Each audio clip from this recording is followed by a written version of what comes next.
साथियों नमस्कार, मैं हरिश्चंद्र बर्णवाल। आज पूरा भारत महाराष्ट्र की तरफ एकटक क्यों देख रहा है? महाराष्ट्र की घटना से आज इतना बड़ा फर्क कैसे पड़ रहा है? कुछ महत्वपूर्ण बिंदुओं को समझना बहुत जरूरी है। महाराष्ट्र के इस घटनाक्रम से विपक्ष के मास्टर प्लान में बड़ा सुराख हो गया है। इसकी आपको मैं झलक दिखलाऊंगा। इसके अलावा विपक्ष जिस 3 पाए वाली गाड़ी पर सवार था, उसका एक पाया आज ढह गया है।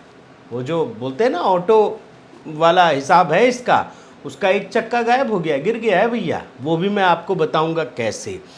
मुंबई में कल शरद पवार की सबसे बड़ी हार हुई। अब तक तो सिर्फ बातों में हो रही थी चीज़ें, लेकिन जो घटनाएं घटी, जिस तरीके से 2 बैठकें हुई, उसमें शरद पवार की सबसे बड़ी हार हुई।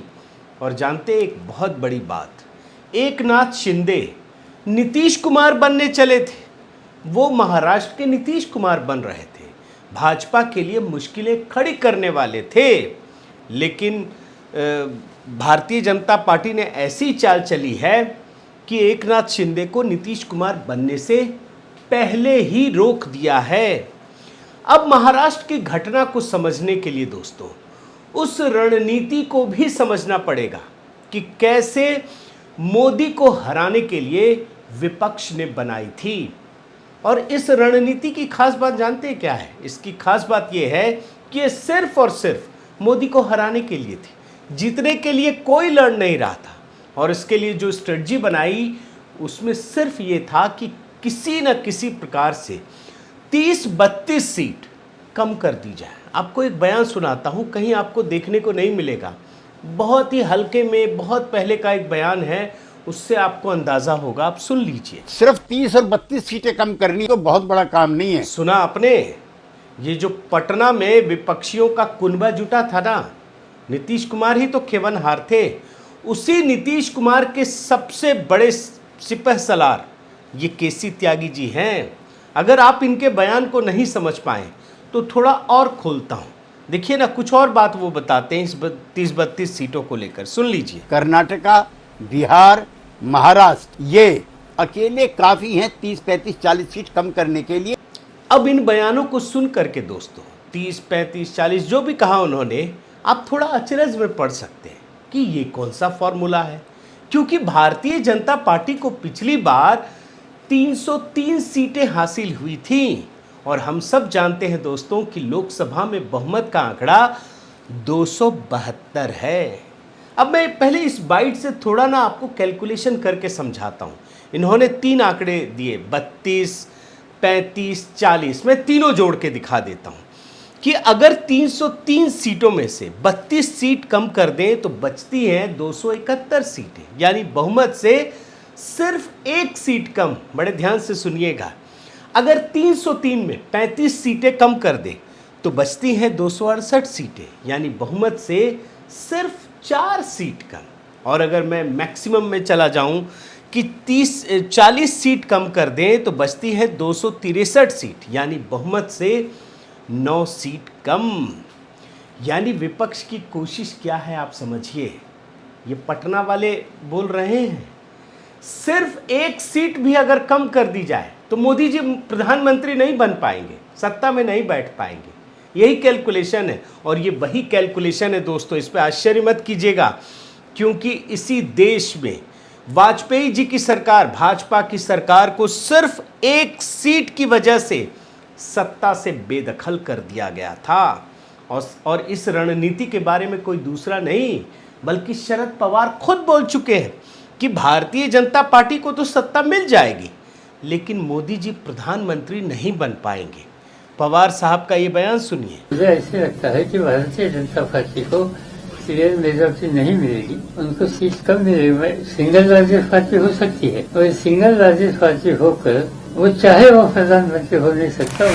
अब इन परिस्थितियों में दोस्तों, जो कुछ मैंने दिखाया, शरद पवार के राजनीतिक जीवन को समझने का प्रयास कीजिए।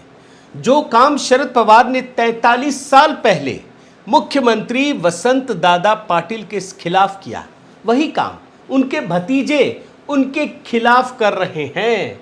उस समय शरद पवार ने तो मुख्यमंत्री की कुर्सी हथिया ली, सबसे कम उम्र के मुख्यमंत्री बने। अब उन्हीं के भतीजे ने उनको वहां से हटाकर उप मुख्यमंत्री का पद हासिल कर लिया है। वैसे तो वो खुद भी सत्ता में नहीं थे। यानी अजीत पवार की बगावत में दोस्तों शरद पवार की उसी महत्वाकांक्षा की भूमिका है जिसके कारण शरद पवार ने 1999 में कांग्रेस को तोड़कर एनसीपी का गठन कर लिया था। आज स्थिति क्या है? आज अजीत पवार के पास एनसीपी के 42 विधायकों का समर्थन है। शरद पवार ने कांग्रेस पार्टी छोड़ी तो अजीत पवार ने एनसीपी को ही तोड़ लिया। 42 विधायकों का समर्थन। और मुंबई में आपने देखा होगा दोस्तों कि दो जगहों पर बैठके हुए, एक तरफ अजीत पवार, दूसरी तरफ शरद पवार। और इस शक्ति प्रदर्शन से ये पता चल गया कि शरद पवार के हाथों से ताकत जा रही है, क्योंकि मुंबई में चाचा भतीजे ने अपनी ताकत दिखाई। दोनों अलग अलग जगहों पे जुटे, विधायक भी जुटने लगे। लेकिन ये साफ हो गया कि जो पहले राउंड की लड़ाई चली उसमें भतीजे ने चाचा को चित्त कर दिया है। और भतीजे अजीत पवार का रिपोर्ट देखिए, आत्मविश्वास इतना अधिक बढ़ चुका है कि चुनाव आयोग के सामने एनसीपी के चुनाव चिन्ह और झंडे पर इस गुट ने अधिकार जता दिया है। पहले जाकर के बोला चुनाव आयोग को कि भैया अब एनसीपी हमारा हो गया, अब शरद पवार जी का कोई लेना देना नहीं है। और भतीजे अजीत पवार की इस चाल से चाचा उलझ गए हैं, जो राजनीति में हर कदम पहले उठाने में माहिर माने जाते हैं। आज शरद पवार को अजीत पवार की चाल को रोकने के लिए चुनाव आयोग के सामने ये गुहार लगाई है कि कुछ भी फैसला कीजिएगा तो हमारी भी सुनिएगा। आप सोच रहे हैं स्थिति कहां तक पहुंच गई है दोस्तों। और ये याद रखिए, जो बयान आपने सुना देखा, शरद पवार इस बगावत में कानूनी रूप से अपनी हार स्वीकार कर चुके हैं। क्यों कह रहा हूं? शरद पवार ने यह मान लिया है कि वो कानूनी रूप से एनसीपी पार्टी के अधिकार की लड़ाई हार चुके हैं और इसीलिए वो कानूनी लड़ाई की जगह जनता की अदालत में जाएंगे और जनता की अदालत में इन चीज़ों को सामने रखेंगे।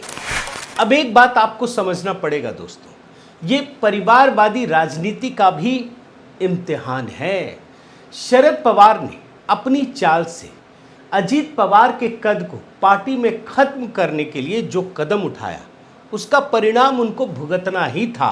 कुछ दिन पहले आप याद कीजिए, पार्टी की स्थापना के 25वीं वर्षगांठ पर अपनी बेटी के हाथों में पार्टी की कमान सौंप दी। और अजीत पवार को, जो वाकई उनके भतीजे हैं लेकिन वाकई में जो राजनीति डेवलप हो रही है उसमें तो यही टैलेंटेड है, इन्हीं के नाम पे चीज़ें हो रही हैं, तो उसको साइडलाइन कर दिया। अब शरद पवार को अजीत पवार ने बगावत करके चुनौती दी है और इसी का असर है दोस्तों कि अब शरद पवार को इस उम्र में सड़क पर उतरना पड़ रहा है। शरद पवार ने क्या सोचा था कि अपनी बेटी को आप पार्टी की कमान सौंप दे और उसके बाद राष्ट्रीय राजनीति में जो अपनी महत्वाकांक्षा है उसको आजमाया जाए। और आप देखिए, बड़े ध्यान से समझिए कि मोदी की राह में जो रोड़े अटकाने शुरू किए गए उसमें शरद पवार ने अपनी सबसे बड़ी भूमिका बना ली थी। लेकिन आज स्थिति क्या है? आज उसी शरद पवार को अपनी ही एनसीपी को बचाने के लिए संघर्ष करना पड़ रहा है। और एनसीपी में इस टूट ने दोस्तों पार्टी के गढ़ पश्चिमी महाराष्ट्र और पुणे कोंकण क्षेत्र में राजनीति को बदल कर रख दिया है। एक बात ये भी समझना पड़ेगा, जिस शरद पवार के बारे में हम ये कहते हैं कि वो बहुत बड़े दिग्गज नेता हैं, तो उनका महाराष्ट्र में भी हर तरफ उस तरीके से स्वीकार्यता नहीं है। ऐसा नहीं है, महाराष्ट्र में भी वो कभी ट्रिपल डिजिट में ये पार्टी नहीं गई, कभी नहीं गई। यानी महाराष्ट्र के भी वो सर्वमान्य नेता नहीं बन सके। महाराष्ट्र में भी कुछ पॉकेट में उनका असर था, जैसे पश्चिमी महाराष्ट्र, पुणे, कोंकण, और वहाँ पर भी अब राजनीति बदल गई है, क्योंकि शरद पवार के जितने भी विश्वस्त नेता हैं वो तो अजीत पवार के पास चले गए हैं।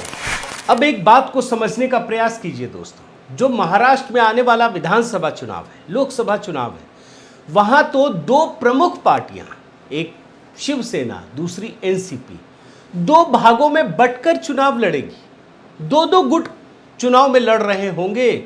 यानी ये लड़ाई सिर्फ विधानसभा या लोकसभा चुनाव की लड़ाई नहीं है, बल्कि महत्वाकांक्षाओं की लड़ाई है। एक तरफ एक परिवार की महत्वाकांक्षा है, दूसरी तरफ उनके विधायकों की अपनी आकांक्षाएं हैं। यानी ये चुनाव बड़ा महत्वपूर्ण हो गया है। और ये भी याद रखिए कि इस घमासान में शरद पवार जिस महाविकास आघाड़ी के दम पर राष्ट्रीय राजनीति में महत्वपूर्ण भूमिका निभाना चाहते थे, अब तो वो ध्वस्त हो गया है। तो पूरा का पूरा ठीकरा भारतीय जनता पार्टी पर फोड़ने की कोशिश की जा रही है। और ये राजनीति है, ये तो हमें दिख रहा है ना दोस्तों, क्योंकि महाराष्ट्र में सिर्फ एनसीपी पार्टी ही परिवार की महत्वाकांक्षा की भेंट नहीं चढ़ी है, बल्कि इससे पहले शिवसेना भी चढ़ चुकी है। अब मैं आपको पुराने बयान याद दिलाता हूं। अभी मैंने वीडियो के शुरू में दिलाया था ना, जिसमें नीतीश कुमार के एक महत्वपूर्ण नेता सिपह सालार ये बता रहे हैं कि 30, 32 या 40 सीटें कम हो जाएं तो हमारा काम बन जाएगा। तो अब मैं आपको याद दिलाता हूं, पिछले चुनाव को याद कीजिए। भाजपा को कितनी सीटें मिली थी?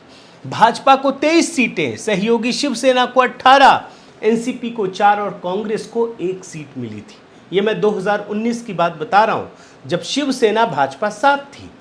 अब आपको मैं एक लेटेस्ट सर्वे दिखाता हूं, जिसमें एकनाथ शिंदे भाजपा के साथ है। तब बीजेपी को 22 से 28 सीटें मिल सकती हैं, महाविकास आघाड़ी को 18 से 22 सीटें और अन्य को 1 से 2 सीटें मिल सकती हैं। लेकिन अब मैं आपको सबसे महत्वपूर्ण सवाल की ओर लेकर चलता हूं। महाराष्ट्र में जब एकनाथ शिंदे के साथ भाजपा ने गठबंधन किया तो पूरा महत्व दिया। यहां तक कि सिर्फ 40 विधायक वाले एकनाथ शिंदे की पार्टी को 105 विधायक वाले भारतीय जनता पार्टी ने मुख्यमंत्री का पद दे दिया और खुद के लिए सिर्फ उप मुख्यमंत्री का पद रखा। 9 मंत्री बनाए गए दोनों पार्टियों में, जबकि कितना डिफरेंस है विधायकों का। लेकिन इसके बाद भी शिंदे की सेना का पेट नहीं भरा, हर समय नाराजगी और तमाम चीज़ें दोस्तों। और अब जब अजीत पवार का गुट शामिल हो गया है, तब भी यही हाल है।